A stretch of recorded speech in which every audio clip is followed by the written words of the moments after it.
召し上がってください。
Selamat siang teman-teman, bisa mendengar suara saya?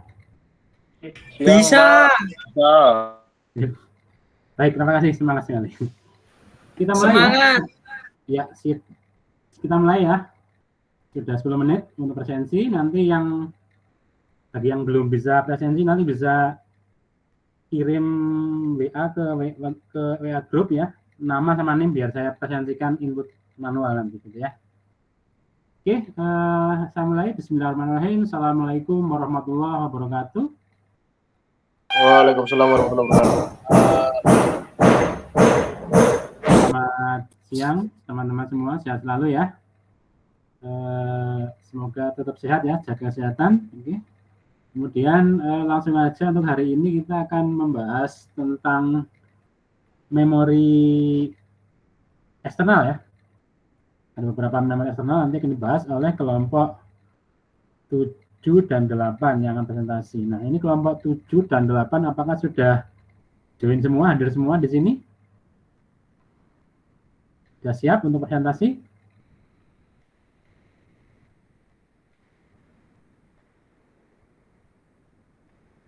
Halo, kelompok 7, kelompok 8?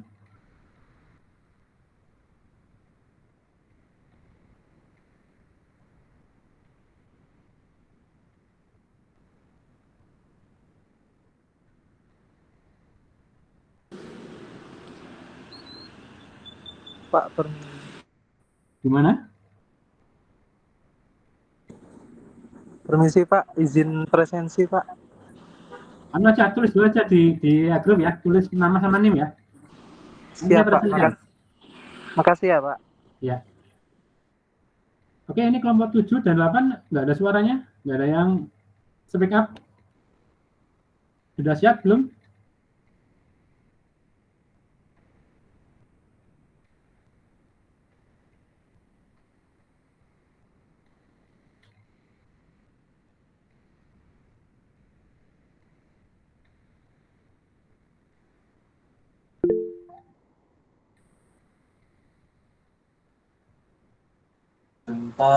Siapa? Jadi kelompok berapa yang tadi menjawab? Iqbal, Kelompok 7, Pak. kelompok 7 siap. Kelompok 8? Siap. Oke, baik. Kelompok 7 dulu ya, yang presentasi ya. Silakan disiapkan filenya untuk di-share di layar, di monitor.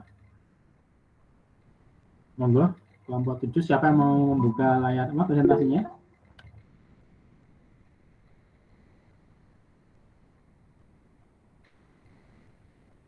Oke, yang tadi telat presensi nanti kirim WA aja di WA group, nama sama NIM. Nanti setelah presentasi saya inputkan. Siap, Pak. Oke.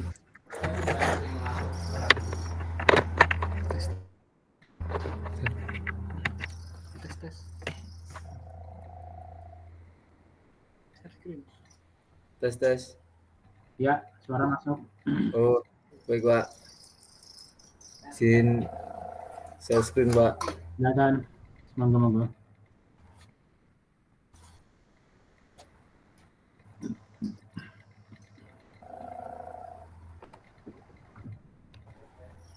Di sini. Oke. Apakah udah terlihat Pak? Sudah? Belum dimaksimas ya?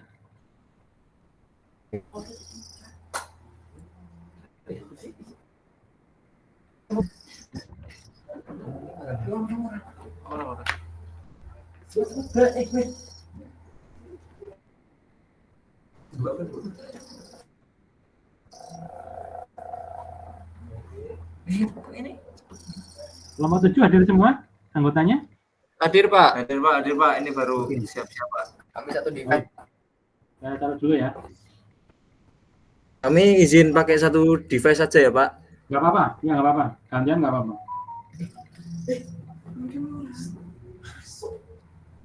Baik Pak, sebelumnya Assalamualaikum warahmatullahi wabarakatuh. Kami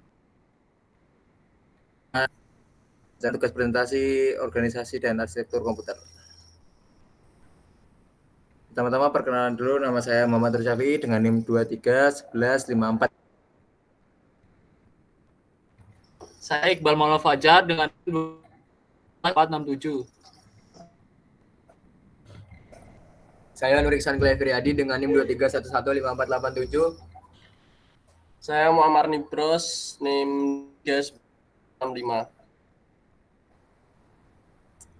Oke, langsung saja yang pertama yaitu external memory.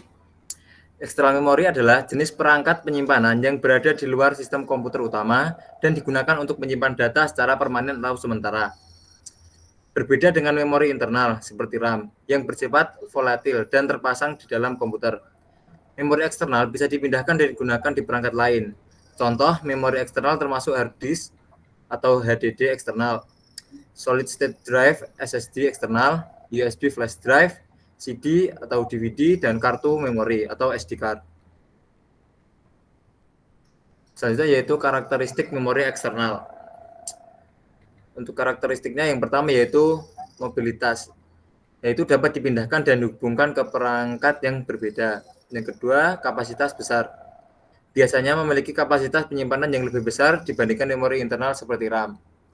Yang ketiga yaitu karakternya non-volatile, atau data disimpan secara permanen meskipun perangkat dimatikan. Jenis-jenis eksternal memori. Jenis-jenisnya yaitu magnetic disk, RAID atau Redundant Array of Independent Disk, SSD atau Solid State Disk, dan magnetic tape dan optical memory. Peranan memori eksternal dalam arsitektur komputer. Penyimpanan data jangka panjang, memori eksternal seperti HDD dan SSD, dan perangkat penyimpanan lainnya digunakan untuk menyimpan data secara permanen. Berbeda dengan RAM yang bersifat volatil dan hanya menyimpan data sementara selama sistem beroperasi. Memori eksternal memungkinkan penyimpanan data yang tetap ada meskipun komputer dimatikan. Yaitu meningkatkan kapasitas penyimpanan. Dalam sistem komputer modern, kapasitas penyimpanan internal seperti RAM terbatas. Memori eksternal memungkinkan pengguna untuk menyimpan file besar, termasuk video, aplikasi, dan database yang tidak mungkin disimpan secara efisien dalam memori internal. Misalnya, SSD eksternal atau HDD dapat digunakan untuk memperluas kapasitas penyimpanan perangkat. Mendukung manajemen data, memori eksternal memainkan peran penting dalam manajemen data, seperti cadangan atau backup dan pemulihan data. Pengguna dapat membuat cadangan file penting di memori eksternal untuk menghindari kehilangan data akibat kerusakan perangkat atau serangan malware.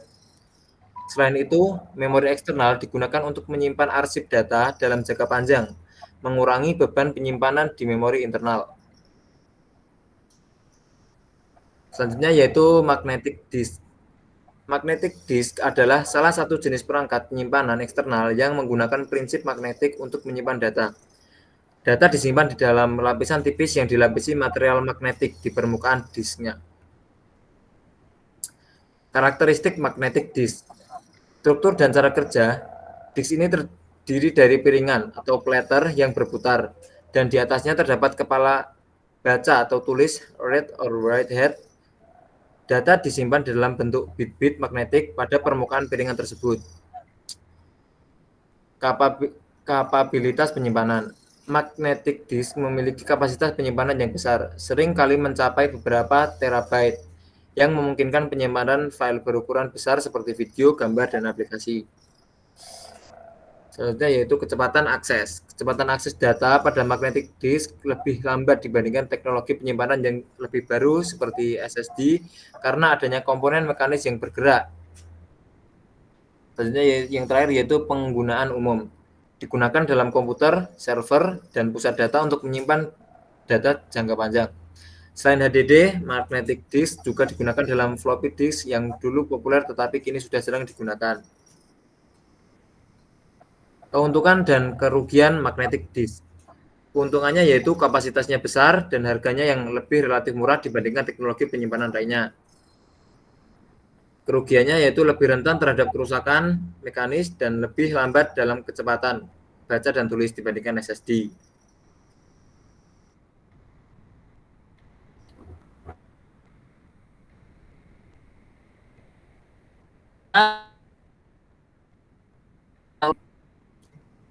RAID adalah teknologi penyimpanan data yang menggabungkan beberapa disk atau utama meningkatkan kapasitas dan mempercepat. Lanjut. Yang pertama, RAID kosong atau stripping. Deskripsi. RAID 0 membagi data secara merata di antara dua atau lebih disk tanpa redundansi atau stripping. Ini meningkatkan kinerja karena data ditulis dan dibaca secara paralel dari beberapa disk. Keuntungan, kinerja baca atau tulis yang lebih cepat karena operasi input-output dapat dilakukan pada beberapa disk secara bersamaan. Kelemahannya, tidak ada toleransi kesalahan. Jika salah satu disk gagal, semua data akan hilang. Penggunaan, sistem yang membutuhkan kinerja tinggi dan tidak memerlukan redundansi, seperti aplikasi multimedia. Yang kedua ada RAID 1 atau mirroring. Deskripsi, RAID 1 menduplikasi atau mirroring data di dua atau lebih disk. Setiap disk menyimpan salinan data yang identik, sehingga jika satu disk gagal, data tetap tersedia di disk lainnya. Keuntungannya, redundansi tinggi, data tetap aman bahkan jika satu disk gagal. Kelemahannya, kapasitas efektif hanya setengah dari total kapasitas fisik karena data disalin ke dua atau lebih disk. Penggunaan, sistem yang membutuhkan redundansi tinggi seperti server, database, dan sistem yang penting secara mission kritikal.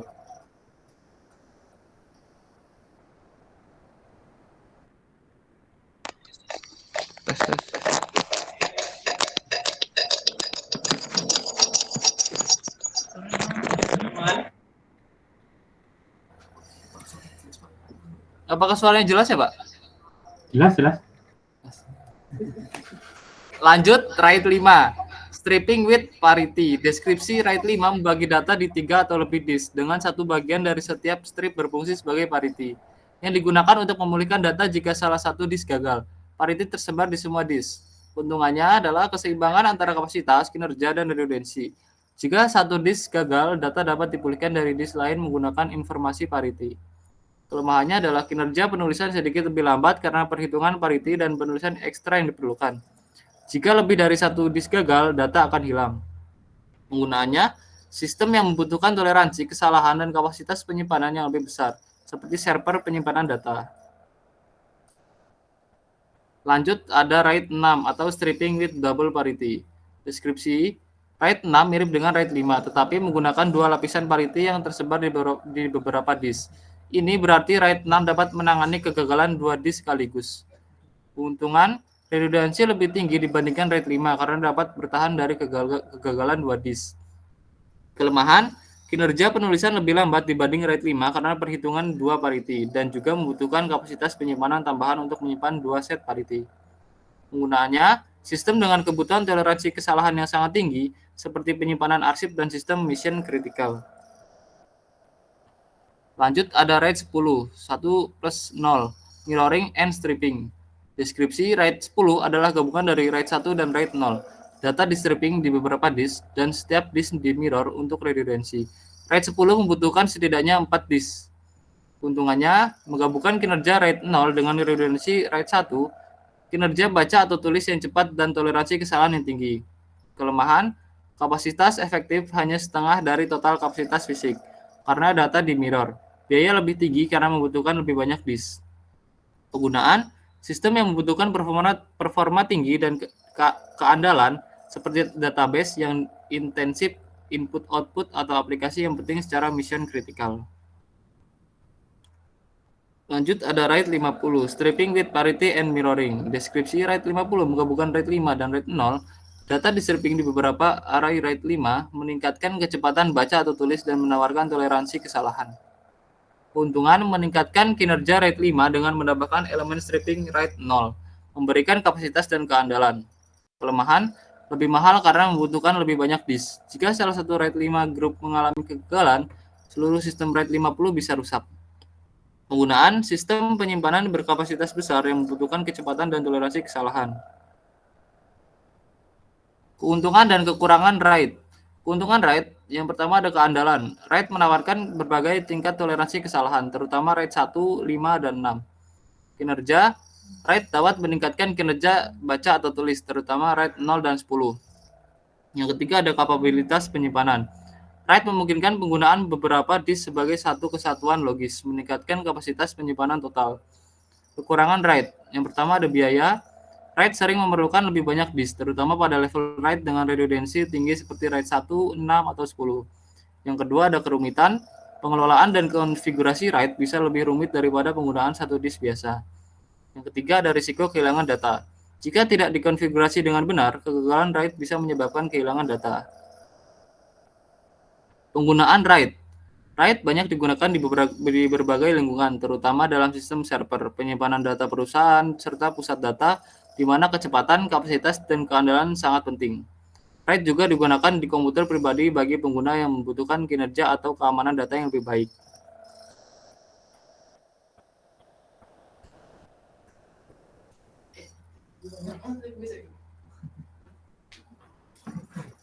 Setelah itu ada solid state drive atau SSD. Solid state drive atau SSD adalah perangkat penyimpanan data yang menggunakan memori flash berbasis NAND untuk menyimpan data secara permanen. Berbeda dengan hard disk drive atau HDD yang menggunakan piringan magnetik yang berputar untuk membaca dan menulis data. SSD tidak memiliki komponen bergerak sehingga lebih cepat, tahan lama, dan hemat energi. Ciri-ciri SSD yaitu yang pertama ada kecepatan akses yang tinggi, atau SSD ini jauh lebih cepat daripada HDD, baik dalam hal kecepatan baca maupun tulis, karena tidak ada komponen bergerak seperti pada HDD. SSD dapat mengakses data dalam hitungan milidetik, membuat booting sistem operasi, membuat aplikasi, dan memproses file menjadi lebih cepat. Lalu yang kedua ada konsumsi daya rendah. SSD ini menggunakan daya yang lebih sedikit dibandingkan HDD, yang menjadikannya ideal untuk perangkat portable seperti laptop dan tablet, karena memperpanjang umur baterainya. Lalu yang terakhir ada reliabilitas dan ketahanan. Tanpa komponen mekanis yang bergerak, SSD lebih tahan terhadap guncangan dan benturan, sehingga lebih andal, terutama dalam perangkat portable seperti laptop. SSD juga tidak mengalami keausan yang sama dengan HDD, yang komponen bergeraknya bisa rusak seiring waktu. Lalu ada jenis-jenis SSD.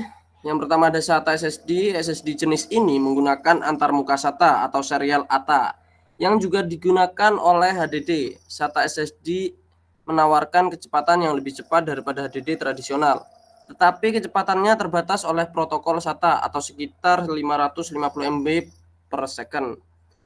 Lalu yang kedua ada NVMe SSD, Non-Volatile Memory Express atau NVMe adalah antarmuka yang lebih cepat daripada SATA karena menggunakan jalur PCIe atau Peripheral Component Interconnect Express yang memungkinkan kecepatan baca atau tulis jauh lebih tinggi atau hingga beberapa gigabyte per detik. NVMe SSD ini biasanya lebih mahal tetapi memberikan kinerja yang superior. Lalu yang ketiga ada M2 SSD atau M2 adalah form factor SSD yang sangat kecil, sering digunakan dalam laptop atau perangkat kompak. SSD M2 bisa menggunakan antarmuka SATA atau NVMe tergantung modelnya. PCIe SSD yang terhubung langsung ke slot PCIe pada motherboard memberikan kinerja yang jauh lebih cepat daripada SSD SATA karena memanfaatkan jalur PCIe yang lebih besar. Lalu ada keuntungan dan kekurangan SSD. Keuntungan SSD yang pertama ada kecepatan. SSD bisa 5 hingga 20 kali lebih cepat daripada HDD. Daya tahannya tanpa komponen bergerak, SSD lebih tahan lama dan lebih kecil, memungkinkan mengalami kerusakan mekanis. Lalu ada hemat daya, SSD lebih hemat energi yang menguntungkan untuk laptop atau perangkat mobile.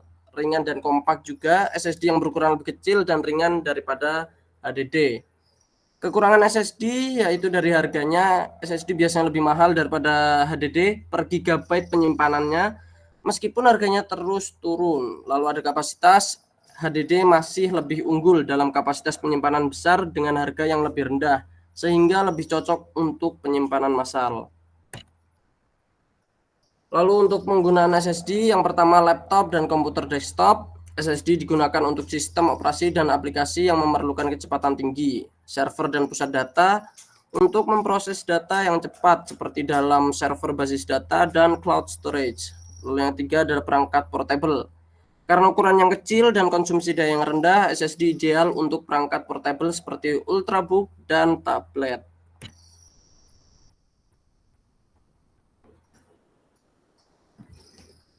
Selanjutnya ada magnetic tape. Magnetic tape adalah media penyimpanan data yang menggunakan pita magnetik untuk merekam informasi. Teknologi ini telah digunakan selama beberapa dekade dan pertama kali dikembangkan pada tahun 1920-an untuk menyimpan data audio. Seiring waktu, penggunaan magnetic tape meluas ke berbagai aplikasi penyimpanan data digital, termasuk cadangan atau backup data dan arsip jangka panjang. Karakteristik dan cara kerja magnetic tape. Strukturnya, magnetic tape adalah pita tipis yang dilapisi dengan bahan magnetik. Biasanya terbuat dari oksida besi atau partikel magnetik lainnya. Data disimpan dalam bentuk pola magnetik di sepanjang pita. Linear, data ditulis secara linear, satu baris demi satu baris sepanjang pita. Recording, kecepatan akses data sekuensial lebih lambat dibandingkan dengan penyimpanan disk seperti HDD dan SSD. Karena untuk mengakses data tertentu, pita harus diputar hingga mencapai lokasi yang tepat. Kapasitas penyimpanan. Magnetic tape dapat memiliki kapasitas penyimpanan yang sangat besar, bahkan mencapai ratusan terabyte dalam satu kaset tape modern. Format seperti LTO, Linear Tape Open, yang digunakan di pusat data besar dapat menyimpan hingga beberapa terabyte data per kaset. Karakteristik dan cara kerja magnetic tape. Ketahanan dan keamanan. Magnetic tape memiliki umur penyimpanan yang panjang, biasanya sekitar 30 tahun atau lebih, jika disimpan dalam kondisi yang tepat. 2. Karena sifatnya yang offline, tidak terhubung ke jaringan, magnetic tape sangat cocok untuk penyimpanan data jangka panjang dan pengarsipan, serta lebih tahan terhadap serangan siber atau malware dibandingkan penyimpanan yang selalu aktif. Keuntungan dan kekurangan magnetic tape. Keuntungan magnetic tape. 1. Biaya efisien. Magnetic tape menawarkan biaya per gigabyte yang lebih rendah dibandingkan penyimpanan disk, terutama untuk data yang jarang diakses tetapi perlu disimpan untuk waktu yang lama. 2. Kapasitas besar. Tape memiliki kapasitas yang sangat besar, membuatnya cocok untuk menyimpan data dalam jumlah besar, seperti arsip perusahaan atau backup sistem besar. Kelemahan magnetic tape. 1. Kecepatan akses. Akses ke data pada magnetic tape bersifat sekuensial, sehingga memerlukan waktu lebih lama untuk menemukan dan membaca data tertentu dibandingkan dengan penyimpanan disk, HDD atau SSD, yang memungkinkan akses acak. 2. Peralatan khusus. Untuk menggunakan magnetic tape diperlukan perangkat pembaca atau tape driver yang khusus, yang bisa menjadi mahal. Selain itu, pengelolaan dan pemeliharaan tape library juga membutuhkan infrastruktur yang tepat. Penggunaan magnetic tape. Backup dan pemulihan data. Magnetic tape sering digunakan untuk backup data di perusahaan besar dan pusat data. Karena biaya yang rendah dan kapasitas besar, tape merupakan solusi yang ideal untuk menyimpan cadangan skala besar. Arsip jangka panjang. Tape digunakan untuk arsip jangka yang panjang, yang jarang diakses tetapi harus disimpan dalam jangka waktu yang lama, seperti data pemerintahan, arsip video, atau penelitian ilmiah. Pemulihan bencana. Dalam strategi pemulihan bencana, disaster recovery, tape digunakan untuk menyimpan salinan data yang aman dari bencana alam atau gangguan sistem. Karena tape bisa disimpan di lokasi terpisah dari sistem utama. Media rekaman. Tape awalnya dikembangkan untuk merekam audio dan video, dan masih digunakan dalam beberapa aplikasi rekaman video profesional hingga saat ini. Contoh teknologi magnetic tape, LTO atau Linear Tape Open. LTO adalah format tape paling populer yang digunakan dalam penyimpanan data, LTO 9, yang merupakan salah satu versi terbaru, dapat menyimpan hingga 18 TB data pada satu kaset tape, 45 TB dengan kompresi. Yang kedua ada DAT, Digital Audio Tape. DAT awalnya dikembangkan untuk penyimpanan audio, tetapi juga digunakan untuk penyimpanan data digital dengan kapasitas yang lebih kecil dibandingkan LTO. Yang ketiga ada QIC, Quarter Inch Cartridge. QIC adalah tempat format tape yang lebih lama dan sekarang sudah jarang digunakan, tetapi pada masanya digunakan dalam komputer untuk backup data. Optical memory. Optical memory adalah jenis penyimpanan data yang menggunakan cahaya laser untuk membaca dan menulis informasi pada medium yang bersifat optik. Seperti cakram, berbeda dengan penyimpanan magnetik atau elektronik, data dalam memori optik disimpan dalam bentuk pola reflektif atau tidak reflektif yang direkam pada permukaan media, yang kemudian dibaca menggunakan sinar laser. Memori optik terutama digunakan untuk penyimpanan permanen atau distribusi data. Jenis-jenis optical memory. CD atau compact disk. Kapasitas sekitar 700 MB. Penggunaan awalnya dikembangkan untuk penyimpanan audio, kemudian digunakan untuk menyimpan data, perangkat lunak, dan multimedia. Cara kerja. Data disimpan dalam bentuk lekukan atau bits yang permukaan cakram, yang dibaca oleh laser di drive optik. Permukaan lain yang datar disebut lens. Yang kedua ada DVD, Digital Versatile Disk. Kapasitas 4,7 GB, single layer, hingga 17 GB, dual layer, double set. Penggunaan digunakan untuk menyimpan video berkualitas tinggi, perangkat lunak, dan data. Cara kerjanya menggunakan teknologi yang mirip dengan CD tetapi dengan kepadatan penyimpanan yang lebih tinggi berkat panjang gelombang laser yang lebih pendek, 650 nm dibandingkan 780 nm untuk CD. Jenis-jenis optical memory. Yang pertama ada Blu-ray disc. Kapasitas 25 GB, single layer, hingga 100 GB atau lebih, dual atau triple layer. Penggunaan media penyimpanan untuk video definisi tinggi atau HD, perangkat lunak besar, dan arsip data. Cara kerja, Blu-ray menggunakan laser biru 405 nm yang memiliki panjang gelombang lebih pendek dibandingkan DVD dan CD, memungkinkan lebih banyak data disimpan dalam area yang sama. Selanjutnya ada ROM, Write on Read Memory. Kapasitas bervariasi. Penggunaan digunakan untuk penyimpanan arsip permanen. Data hanya dapat ditulis sekali tetapi dapat dibaca berkali-kali. Cara kerja, begitu data ditulis pada media worm, data tersebut tidak dapat diubah atau ditimpa, menjadikannya ideal untuk arsip catatan hukum. Selanjutnya itu ada holographic storage, penyimpanan holografik. Kapasitas potensi hingga beberapa terabyte bermedia. Penggunaan teknologi masa depan yang memungkinkan penyimpanan data dalam 3 dimensi atau 3D menggunakan pola interferensi cahaya laser. Cara kerjanya, holografik menggunakan pola laser untuk merekam data dalam volume media. Bukan hanya pada permukaan yang memungkinkan kapasitas penyimpanan yang jauh lebih besar. Keunggulan optical memory, daya tahan dan keamanan. Media optik biasanya memiliki masa penyimpanan yang lama, 10 hingga 100 tahun, terutama ketika disimpan dengan benar. Karena data disimpan secara fisik pada cakram, media ini tahan terhadap penghapusan akibat gangguan elektromagnetik atau kegagalan listrik. Mobilitas, CD, DVD, dan Blu-ray memiliki format yang mudah dipindahkan, menjadikannya praktis untuk distribusi perangkat lunak, musik, film, dan arsip data. Tahan lama. Cakram optik lebih tahan terhadap kerusakan fisik seperti debu, kelembapan, dan suhu jika dibandingkan dengan media magnetik atau elektronik. Kapasitas penyimpanan menengah. Optical media seperti Blu-ray memiliki kapasitas penyimpanan yang lebih tinggi dibandingkan CD atau DVD, menjadikannya cocok untuk distribusi konten multimedia besar. Kelemahan optical memory, kecepatan akses. Optical drive umumnya memiliki kecepatan baca atau tulis yang lebih lambat dibandingkan penyimpanan berbasis flash atau SSD atau bahkan HDD. Ini karena proses membaca data dari cakram optik memerlukan mekanisme fisik yang lebih lambat. Kapasitas terbatas. Meskipun media optik memiliki kapasitas lebih besar dibandingkan floppy disk, mereka masih kalah jauh dibandingkan dengan SSD atau HDD dalam hal kapasitas penyimpanan. Penggunaan untuk penyimpanan data besar menjadi kurang praktis. Keterbatasan penulisan ulang.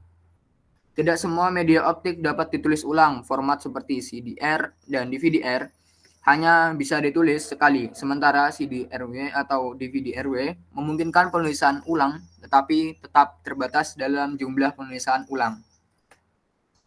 Penggunaan optical memory. Distribusi konten. CD, DVD, dan Blu-ray masih digunakan untuk distribusi perangkat lunak, game, film, dan musik. Meski tren digital telah mengurangi penggunaannya, media optik masih relevan dalam beberapa konteks. Kedua, cadangan data dan arsip. Media optik sering digunakan untuk cadangan data jangka panjang karena biaya yang rendah dan umur penyimpanan yang lama. Yang ketiga, pemulihan bencana. Dalam strategi pemulihan bencana atau disaster recovery, tape digunakan untuk menyimpan salinan data yang aman dari bencana alam atau gangguan sistem. Karena tape bisa disimpan di lokasi terpisah dari sistem utama. Yang keempat, ada distribusi game dan perangkat lunak. CD dan DVD masih digunakan sebagai media fisik untuk distribusi perangkat lunak dan game meskipun banyak yang telah beralih ke unduhan digital. Penutup. Sekian, terima kasih dari kelompok kami. Apa ada pertanyaan? Ya, ada pertanyaan silakan teman-teman. Bisa klik raise hand, itu ada gambar tangan. Bertelapak tangan di bawah. Mau pertanyaan silakan, nanti saya catat linknya. Ayo.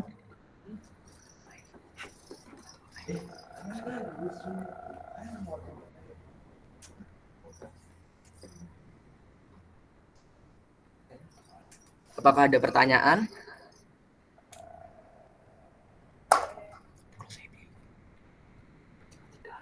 Ya, raise hand yang mau bertanya. Jika ada. Tidak ada ini, jangan ngantuk. Jam-jam ngantuk ini. Baik, karena Ada. tidak ada yang bertanya, saya tutup.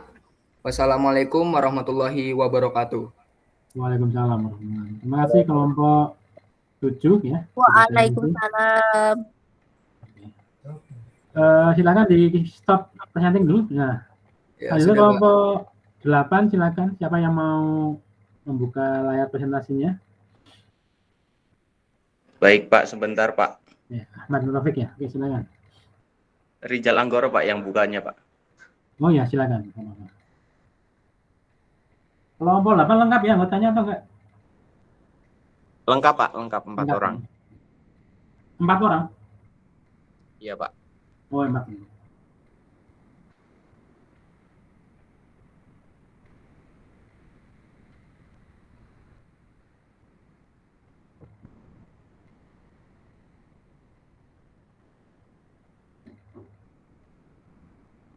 Sebelum kelompok 8 presentasi, saya presentasi dulu ya yang terlambat ya. Ini ada Farhan, Ahmad Kamil, Uswatun, Alvan, Dimas ya. Sebentar ya. Sebentar ya kelompok 8 ya. Iya Pak, tadi saya nggak bisa absensi manual. Absensi barcode. Saya masukkan manual ya. Ini tadi Farhan 2311 5464 ya, kemudian Ahmad Kami 5488, kemudian Usfatin Hasanah 5448, kemudian Alvan Sobron 5438, kemudian Dimas Apriza 5495.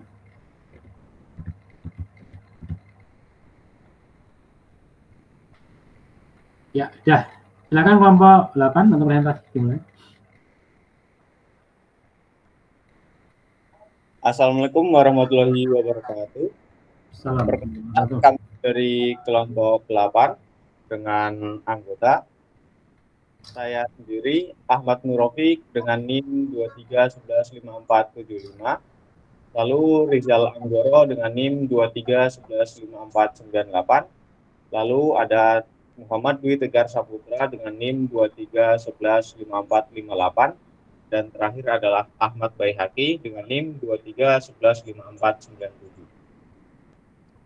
Kami di sini akan mempresentasikan hasil kerja kelompok kami. Yang pertama di sini ada magnetic disk.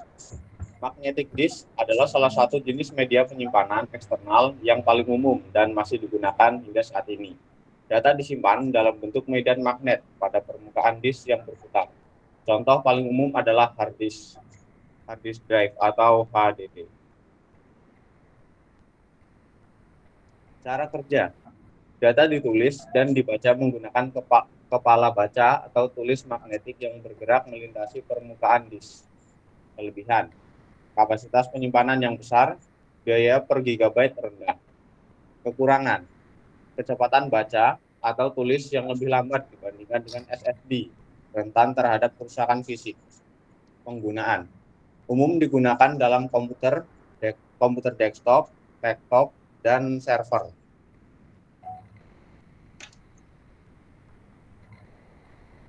RAID atau Redundant Array of Independent Disk. RAID adalah metode penggabungan beberapa hard drive menjadi satu unit untuk meningkatkan kinerja, keandalan, atau keduanya. Terdapat beberapa level RAID yang masing-masing memiliki kelebihan dan kelemahan tersendiri. Yang pertama adalah level RAID 0 atau stripping. RAID 0 membagi data menjadi potongan-potongan kecil dan mendistribusikannya ke beberapa drive. Ini dilakukan untuk meningkatkan kecepatan baca atau tulis. Cara kerja, data dibagi dan ditulis secara paralel ke beberapa disk. Kelebihan, kecepatan baca atau tulis sangat cepat karena operasi dilakukan secara paralel. Kekurangan, tidak ada redundansi atau perlindungan data. Jika satu drive rusak, semua data hilang. Penggunaan, cocok untuk aplikasi yang membutuhkan kecepatan tinggi, seperti editing video atau gaming. Selanjutnya akan dilanjutkan oleh teman saya.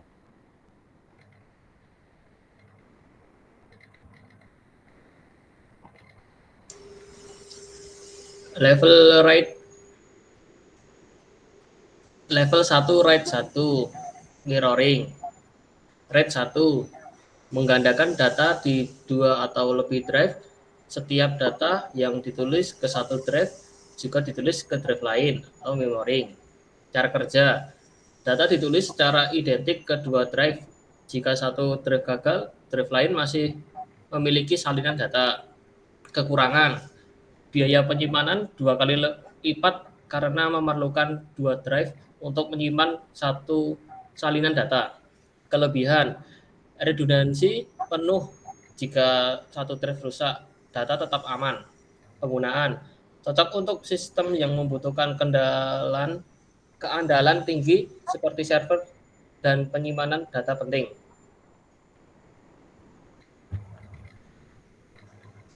Level RAID 5, stripping with parity. RAID 5 menggunakan stripping seperti RAID 0 tetapi menambahkan parity atau informasi redundan yang disimpan pada salah satu drive. Parity memungkinkan data untuk dipulihkan jika salah satu drive gagal. Cara kerja, data dibagi ke beberapa drive dengan satu drive menyimpan parity. Jika satu drive rusak, parity dapat digunakan untuk merekonstruksi data yang hilang. Kekurangan, kecepatan tulis sedikit lebih lambat karena perhitungan parity dan rekonstruksi data setelah kegagalan drive bisa memakan waktu lama. Kelebihan, kecepatan baca yang baik dan perlindungan data terhadap kegagalan satu drive. Penggunaan, banyak digunakan dalam server dan penyimpanan jaringan yang memerlukan keseimbangan antara kecepatan dan redundansi.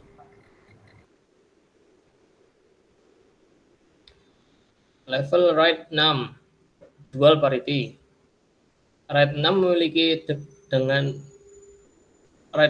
mirip dengan RAID 5, tetapi menambahkan satu lapisan tambahan redundansi dengan penyimpanan 2 set parity di 2 drive yang berbeda. Ini memberikan perlindungan lebih besar terhadap kegagalan drive. Cara kerja, data dibagi seperti RAID 5, tetapi dengan 2 drive menyimpan parity. Ini memungkinkan pemulihan data meskipun 2 drive gagal secara bersamaan. Kekurangan, kecepatan tulis lebih lambat karena 2 parity perlu dihitung dan disimpan dan rekonstruksi data lebih lama dibanding RAID 5. Kelebihan, perlindungan data yang lebih baik karena mampu menahan kegagalan 2 drive. Penggunaan, digunakan dalam sistem yang membutuhkan keamanan data tingkat tinggi seperti pusat data atau sistem kritis.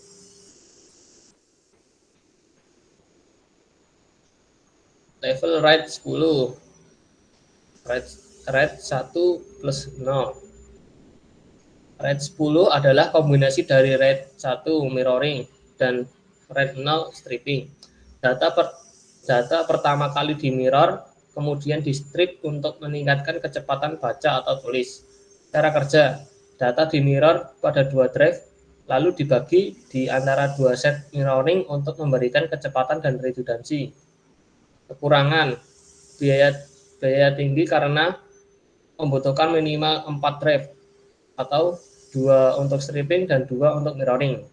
Kelebihan, menggabungkan kecepatan RAID 0 dengan keamanan data RAID 1. Jika satu drive rusak, data tetap aman dan kecepatan operasi tetap tinggi. Penggunaan, cocok untuk aplikasi dengan membutuhkan kecepatan tinggi dan keamanan data seperti database atau server perusahaan. Selanjutnya akan dibacakan oleh teman saya.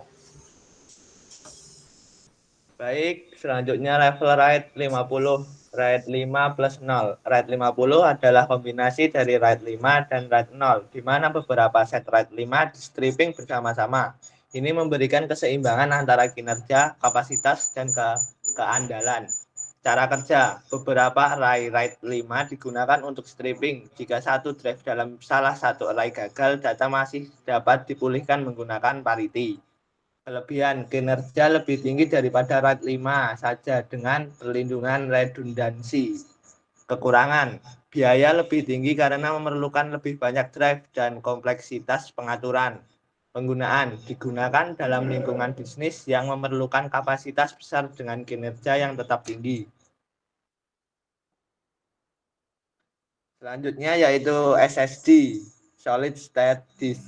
SSD adalah media penyimpanan eksternal yang menggunakan memori flash, tidak memiliki bagian yang bergerak sehingga jauh lebih cepat dibandingkan dengan hard disk tradisional. Cara kerja SSD menyimpan data dalam chip memori NAND flash yang dapat diakses secara elektrik, bukan magnetik atau optis. Kelebihan, kecepatan baca atau tulis yang sangat tinggi, lebih tahan terhadap guncangan, tidak bising, lebih hemat daya.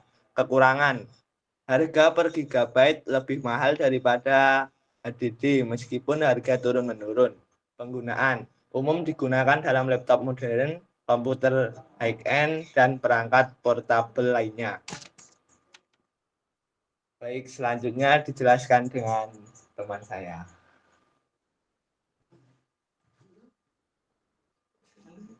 Baik, saya akan menjelaskan. Yang pertama adalah magnetic tape.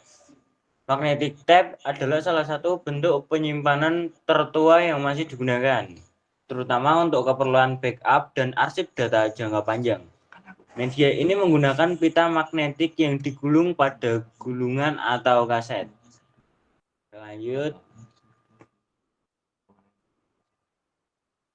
Nah, di sini saya akan menjelaskan tentang cara kerja, kelebihan, kekurangan, dan penggunaannya. Cara kerja magnetic tape, data disimpan secara serial dalam urutan berturut-turut pada pita magnetik yang membuatnya lebih lambat untuk mengakses data dibandingkan dengan penyimpanan modern. Kelebihannya, kapasitas yang sangat besar, biaya per gigabyte sangat rendah, sangat andal untuk penyimpanan jangka panjang. Kekurangan, kecepatan akses lambat, memerlukan perangkat keras khusus untuk membaca pita, dan untuk penggunaan digunakan dalam penyimpanan arsip terutama untuk backup data besar dalam jangka waktu lama. Ya, selanjutnya adalah optical memory. Optical memory adalah jenis penyimpanan eksternal yang menggunakan cahaya laser untuk membaca dan menulis data pada media seperti CD, DVD, dan Blu-ray.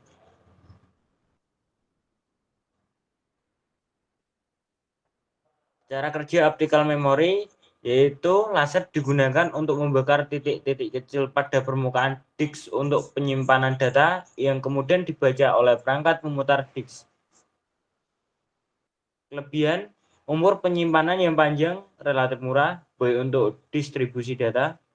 Kekurangan, kapasitas penyimpanan terbatas dibandingkan dengan HDD atau SSD, kecepatan akses yang lebih lambat. Penggunaan digunakan untuk penyimpanan media seperti film, musik, atau backup data yang tidak sering diakses. Yang terakhir adalah kesimpulan. Masing-masing jenis memori eksternal memiliki karakteristik yang berbeda dalam hal kecepatan, kapasitas, harga, dan keandalan. Magnetic disk dan SSD digunakan untuk kebutuhan penyimpanan sehari-hari, sedangkan RAID menawarkan solusi penyimpanan yang lebih andal dan cepat untuk sistem server. Magnetic tape dan optical memory lebih cocok untuk penyimpanan jangka panjang dan backup.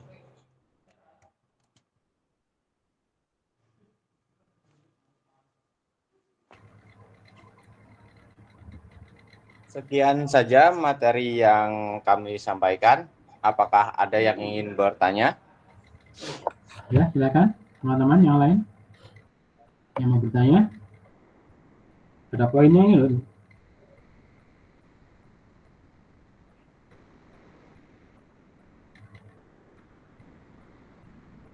Ayo, yang mau bertanya, klik raise hand.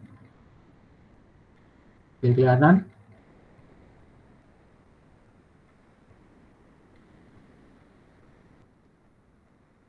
Bagaimana? Apakah ada pertanyaan?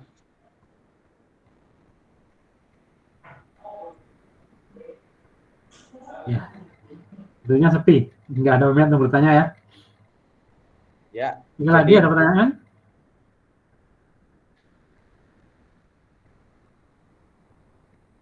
Nah, mungkin ada teman-teman kelompok 8. Mungkin ditutup aja ya. Baik, Pak. Jadi karena tidak ada pertanyaan, maka akan kami akhiri sekarang. Apabila ada salah-salah kata, kami mohon maaf. Wassalamualaikum warahmatullahi wabarakatuh. Waalaikumsalam warahmatullahi wabarakatuh. Oke, baik, terima kasih. Waalaikumsalam warahmatullahi wabarakatuh. Ya, terima kasih kelompok 8 tadi sudah melaksanakan presentasinya, dan tadi sebelumnya kelompok 7 juga sudah ya. Terima kasih. Apakah ada pertanyaan untuk saya tentang materi ini?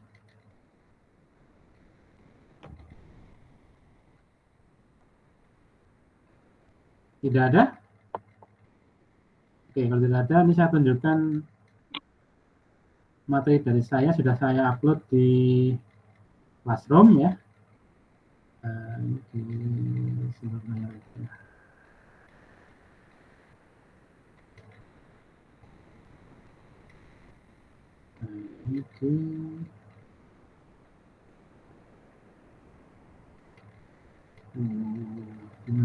Sini. Teman-teman bisa melihat tampilan Classroom saya di sini? Bisa, Pak. Ya, oke. Bisa, Pak. Jadi file dari saya berupa file PDF ada di sini ya, di link ini. Teman-teman bisa baca atau jadi download atau monggo terserah. Intinya bisa dipelajari ya, sesuai dengan tadi yang disampaikan kelompok 7 dan 8. Ini di sini materinya. Untuk videonya memang saya belum pernah buat video tentang materi memori eksternal, karena memang itu untuk wawasan saja. Jadi untuk pengetahuan saja itu buat teman-teman semua. Itu yang pertama. Kemudian yang kedua, bisa lihat tulisan ini teman-teman? Informasi? Gitu. Bisa, Pak. Bisa ya. Oke, jadi kan minggu yang lalu saya kosong ya. Kosong karena saya belum bisa bangkit dari tempat tidur waktu itu.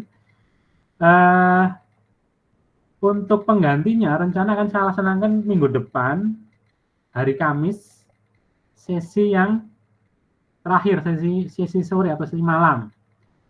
Apakah sesi ini sudah digunakan oleh dosen lain di kelas ini atau belum? Belum ada, Pak. Belum, Pak. Belum ada ya, berarti bisa ya? Iya, Pak. Bisa ya? Supaya saya nggak meninggal terlalu banyak sesi, kekurangan sesi. Jadi untuk pra UTS ini bisa saya kerja sebelum mid ya. Jadi untuk penggantinya besok hari Kamis minggu depan tanggal 34 jam 8.20 atau sekitar pada maghrib ya. Kemudian nanti kelompok 9 dan 10 yang bertugas presentasi tentang modul input output ya. Kelasnya online ya, masih online gitu ya. Kemudian mungkin karena ini juga bersama dengan jam-jam makan malam, jadi teman-teman nanti boleh nyambi makan ketika kuliah. Saya nggak melarang, gitu ya. Yang penting sesi kita terlengkapi sebelum mid ini. Jadi 7 pertemuan sebelum mid sudah terlengkapi insya Allah. Kemudian untuk pertemuan yang siang, yang seperti ini, besok insya Allah akan saya gunakan untuk menjelaskan tentang kisi-kisi UTS ya. Bagaimana mengerjakan soal-soal UTS-nya gitu ya. Paham teman-teman? Paham, Pak. Oke, Oke, terima kasih. Kalau begitu ini saya tutup kembali ke ini ya. Oke. Seperti itu yang tadi saya sampaikan. Jadi minggu depan yang sesi reguler ini seperti ini saya gunakan untuk membahas kisi-kisi UTS. Kemudian yang Kamis malam besoknya, malam atau malam Jumat, nanti untuk mengganti kelas 7, kelompok 9 dan 10 untuk presentasi gitu ya. Seperti tadi kelompok 7. Ada pertanyaan?